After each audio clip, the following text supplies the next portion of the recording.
feeling empty. You know the devil tryna tempt me. They said I'd be happy in my 20s. Drowning in my woes and a Hennessy. So-called twins wasn't friendly. Hey family, welcome back to the Jeff and Des YouTube channel. Today we're mixing some things up. We have some special guests with us. Can you guys introduce yourselves? Give me your name, your age, and how long you've been together. Yeah. My name is Jamari. I am 24 years old. And I've been married to this beautiful woman for going on 4 years. Yeah, it's been 4. I'm Janaea. I'm 23, and like you said, we've been married for 4 years. Going on 4 years. Going on 4 years. Well, I really wanted to bring you guys on so you had an opportunity to share your story with our subscribers on how God brought you guys together, what your life looked like before being married to each other, and what the Lord has produced since being married to each other. So that's a lot, but as much as we can cover, I would love to. Okay. You want to go or? I'll go. My life before marriage, I was just kind of in beauty school working. I wasn't really doing much. I had intentions to start falling down the wrong side though, and just living a life of sin, honestly. But the Lord swooped me up real quick, and that's when I met Jamari. So Yeah, I was full on in sin. It was my life of living for the world started pretty early. Just because of how I grew up, and it was pretty much everything you can think of. I've lived it, and just living a life of sin. yeah. Getting drunk, going to parties, smoking weed, drugs, all of that stuff. Just Okay. yeah. So how did you guys come to be? What was that process like? So I had just gotten out of a relationship 3 days before I met Janae. Yeah, it was 3 days. 3 whole 3 days. days. I could do it for you. Yeah. And so I was invited by a friend of mine who was also in the military. We were in the military at the same time, and he was throwing a house party type of kickback situation. Not very many people, but he invited me. I showed up. I brought a bottle because that was where I was at, and walked in. You greet everybody. I'd never met half of these people, and I just see this woman sitting on this couch. She was playing Mancala, the little game. Yeah, she was playing just Mancala with some random dude, and I was like, Hey, why you gotta make it going? That's what I'm saying. Like, it was somebody I grew up with, so I just knew that. guy, and I was like, okay. So I walk up, I shake her hand, and mind you, I'm emotionally, I'm a wreck. It was easy for me to put on a face because I showed up with a bottle. I'm just trying to have a good time, and but emotionally, mentally, I was torn apart, and I was when I met her, the only thing I really remember about that moment that made her stand out to me so much was her smile. I really just I could not stop staring at her. I know when we rehash the conversation later, she always tells me I was looking at you and I was staring at you, and I was like, no, you weren't, because I was like, I was slick. I was like, and I feel like you really were getting slick because my eye, I was locked. I was like you would think I was creepy. I was just I was locked in. But her smile, she just kept smiling. I was just like, man, I really think this girl is beautiful. And from there, I probably did the corniest move ever. I was like, hey, does everybody want to play spades? They're like, yeah, let's play spades. And I'm like, oh, cool. And I looked at her, I'm like, yeah, do you want to help me get chairs to play spades in the garage? Because that's where they want us to play spades. So I was like, like, yeah, help me move these chairs. And like, I guess that was my slickest move way of like isolating. So I could talk to her and ask her name, she told me her name, and got her Snapchat, and from there we just never stopped being together. Yeah. I do have a short piece though, because Yeah, share your side. before I met him, Yeah. I had finally surrendered like relationships to the Lord, and I was like, okay, God, let me know when he's here. Mind you, I wasn't really living fully for the Lord, but I know that in surrenderance of certain things, I'm sure he probably sees that as like, okay, she surrendered this to me. And so I surrendered that area to the Lord. I said, let me know when he's here. I was going to focus on working at Target, being in beauty school. And then I was at work one day in the break room, and like I audibly heard like, he's here. And I was like, okay, where is he at? Because I've been working with all these people and it's none of them. And so that was actually the same night that I was going to that kickback as well, because we had that mutual friend who invited me as well. And I had only just followed this person on like Instagram. I never actually talked to him in real life. I just followed him because he sang. And so I got invited and went. And then like when he shook my hand, it felt like a million years just like going by. Like he was just staring there looking at me, shaking my hand for the longest time. I hit the Casanova He was just there like of the smolder. and you did. And then he was sitting on the couch or standing doing something, texting, and I was like, it's almost like I was having a conversation with the Lord about him while looking at him. And it was like it was almost like he was like, yeah, that's him right there. And I was like, I don't know. Like he's a military dude. He looked like he's over there texting some other girl, which, you know, he had previously got out of a relationship. So I was not a good man. it's all good. You're a good man, Nathan.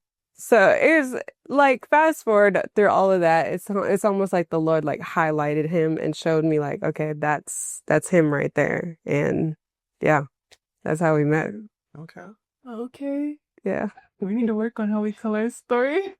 I mean, at one point our story wasn't that intricate. We used to be like, I walked in, saw you, that was it.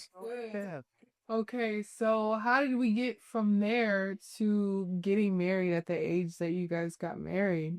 If you could give me like a short synopsis. Yeah, I got you. Yeah. You want to take it? Yeah, I will. We literally hung out every day from like the day that we met. And mind you, like we weren't following the Lord in that time. So it was just a life of sin. And also like at one point he had no want to be married. He's like, I'm not getting married anytime soon. Yeah. And I was like, okay, well, you know, just still living our dating life. And then he went away for a while because he was in the military, went away on this, I guess you would say training. Okay. It was like 2 months. Yeah, like a 2-month training. And what he explained to me was that in that time he saw that like the wife in me, and he'd been praying, right? You've been praying about it? I didn't pray at all. So, Okay, well, the Lord in a way showed you or Yeah. softened your heart in some way to show you like yeah, marriage is mostly softening my heart and convicting me of the way I was living. Because like we were living together, you know, we were. Yeah, and It was like the whole cohabitation thing, which is very normalized nowadays. But that doesn't mean that it's right. And we were living together. We were sharing all husband wife privileges, just without the covenant. And you know, that'll put you in a very weird emotional state because there's no security in it. Mhm. It's one of those things where when things get hard and they get difficult, the first thing that comes to your mind is, I don't have to stay with this person. If this is not working for me, I can just leave. But you've already given such a huge part of yourself to them. And so there's this difficulty of like, but if I leave them or if they leave me, then I'm not going to be able to get that back. And so you just, you know what I mean? You go into this like this really weird place where it's almost like, well, I kind of feel like I have to stay with you. And yeah, the difficulty of having sex before marriage became that we would have really bitter moments. There'd be a lot of bitterness between us, that would go unresolved because the fix was to do it. So every time we would hit a really, I'm saying stuff about her, she's saying stuff about me, we're going at each other's throats. That I love you, and then we, what I mean, go back to the same thing, and it's like for a emotional moment, we feel like, oh, it's not okay. We just needed to make up, and it's like, but that made it worse because it didn't actually fix any issues. Yeah. So you can probably speak more on So- that from your perspective. I was just gonna say, like, to sum that up, like, it was literally the Lord who had drawn us out of all that sin because we couldn't see from, from the blind eyes that we were at. And I think it's kind of like very like the Lord that He put us together. And then this is now like what He brought us to. He saw today in that time because, like, we could have easily just broken up. But there's some way, somehow we stayed together and He created this. So, yeah. Funny because I asked her, like, now that we are married, I asked her, like, why didn't you just say I'm done? What wasn't she'll always say, like, I don't know. I don't know. There really wasn't in Yeah, it's amazing because God had purpose for this. He did. He had a plan for this. Yeah. And when you don't know God, you don't know that you don't know God. That's kind of where I was like, yeah, of course I know God. I'm good. I can go to church, whatever. All like that's cool. But the way I was living and the way we were living was saying with our actions that we don't love God. Yeah. And He really pulled us from he really did pull us out of a dark place. super Dark. dark. Yeah. It's beautiful now. So, Yeah. Well, I wanted to touch on, I know me and you had previous conversations on how you both came together. I know that you exchanged the ultimatum when it came to, you exchanged the ultimatum. So with his heart being hardened and going through that process of being softened, what was the ultimatum? Like, explain it to them. And what was his response to it? okay. So in that time, he was about to get out the military and he wanted to go to school out here in Florida. And he was like, oh, well, I want you to come with me. And the Lord had His hand because something in my brain was like, I'm not going unless you marry me, or at least we're on the track to get married. And so that time kept kept coming up. And at first he was like, oh yeah, brushing it off, saying kind of whatever to keep everything chill. And then that was basically the ultimate. I was like, I'm just not going unless you put a ring on it. So And how did you feel about that? You was like, girl, bye. yeah. Now it's weird because it kind of like it was one of those ultimatums that it's like, bro, you're really gonna lose her because you don't want to do the right thing. Like, she's asking for something reasonable. And to give you more context as to why this was such a big deal was because we live in Hawaii. Yeah, all my family was living out there. My brothers lived out there. So she's not Hawaiian. You guys know. Yeah, that's You guys don't know that. She's not Hawaiian, but her family is military. And so because of that, there's a duty station out in Hawaii for the Army, which I was also in the Army, which is why we ended up meeting.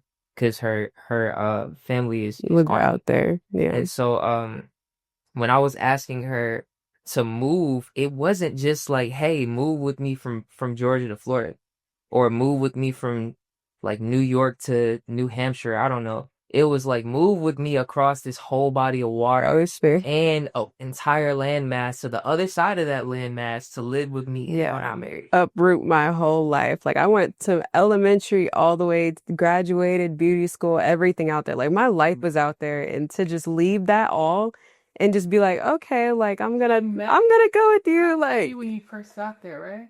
did you? Yes, because you were doing my hair and you were like, Oh, I met you at the salon. I did your hair. Yeah. That was that crazy. is crazy. That's a God. That was so crazy. Yeah, the Lord had some plan for us. So. He did. Yeah. But it was tough. My parents were moving at the time, and I told them, they asked like, "Are you going with us?" And this is the first move that I was like, "Nah." I feel like I was like, I don't think I'm done here yet. Like, it was just like almost like the Lord was impressing, like, you don't need to leave. You know, there's something more, which was to marry him. So, Yeah. See, oh, Yeah. you did. Yeah. Okay. Well, I really appreciate you guys just sharing your story. Hopefully this encourages the viewers that are watching, like if you're believing for your God ordained spouse, or if you're living a life of sin and you're trying to figure out, Out that sin. yeah, what way to go. I hope this story encouraged you all. Once again, if you have any video suggestions, put it in the comments below. But thank you for journeying with me and Jeffrey as we continue to journey with him. Thank you guys. Bye-bye. I be getting into it. They know I've been through it. And you know I'm pretty choosy. Cause the way they abusing. And you know the devil losing.